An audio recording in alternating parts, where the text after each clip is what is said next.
This happened 3 years ago when I returned to my hometown. Near my old home, there is a rather steep slope about 100 meters long. On both sides of the road are earthen embankments, with stone walls about 1 meter high to prevent people from falling. It was just around sunset, and the surroundings were getting slightly dark. Since it was this time of day, and my hometown is in the countryside, there were no other pedestrians besides me. Then, I saw a long-haired woman standing at the top of the slope, with her back facing me. Although she was just standing there, I couldn't take my eyes off her. Even as I got close enough to recognize that she was wearing a faded, light pink suit, I continued to stare at her back. She remained motionless, with only her hair fluttering in the wind. When I got about 10 meters away and was about to look away, the woman's neck suddenly bent backward 180 degrees. I was startled and took a step back. Although I didn't see her expression, maybe it was better that I didn't. The woman was still facing away from me, but her face was now turned towards me, and she started walking towards me step by step. I turned around and started running. Since it was downhill, she walked quickly, and I thought I could escape. But halfway down, I realized she was catching up to me. Sure enough, I heard her footsteps. Clack, clack, clack, as she caught up to me and then passed me. As she passed me, goosebumps rose on my arms and cheeks. Even so, I stopped to catch my breath and then held it. The woman was standing at the bottom of the slope, just like before, with her back to me. Her neck had returned to normal. I slowly approached a few steps, and sure enough, as I expected, her neck bent backward again, and she started walking towards me. I thought this was no joke, and turned around to run up the slope this time. Since it was uphill, I was slower than before, and I thought, this is bad. I'll be easily caught. But this time, she didn't immediately chase after me, although I could always hear her footsteps right behind me. When I was about 10 meters from the top of the slope, I thought I was safe this time and could reach the exit. At that moment, the woman passed me again. Looking up, sure enough, she was waiting at the top with her back to me. Helplessly, I turned around and ran down the slope again.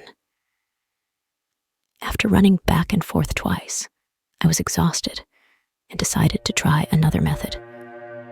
I climbed over the wall and jumped onto the earthen embankment beside it. In hindsight, maybe I should have done this from the beginning. I cautiously looked up, and the woman was gone. But I still didn't want to return to the road, so I walked home along the embankment. Even now, I still feel a bit scared of that slope.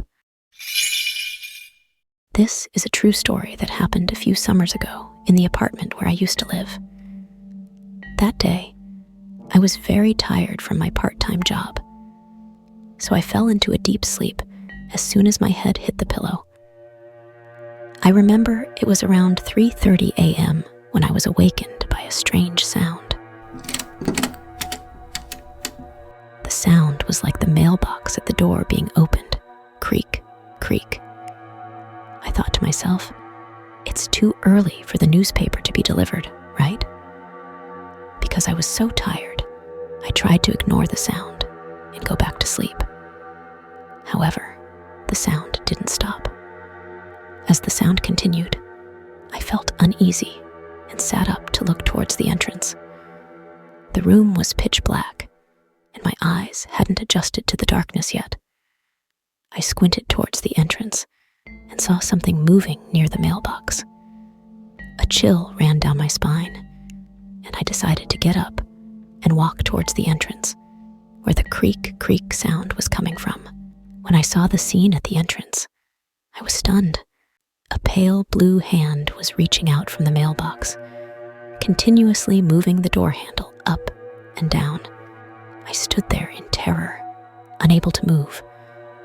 The pale blue hand started to bend at impossible angles, reaching for the lock on the door handle, trying to open it.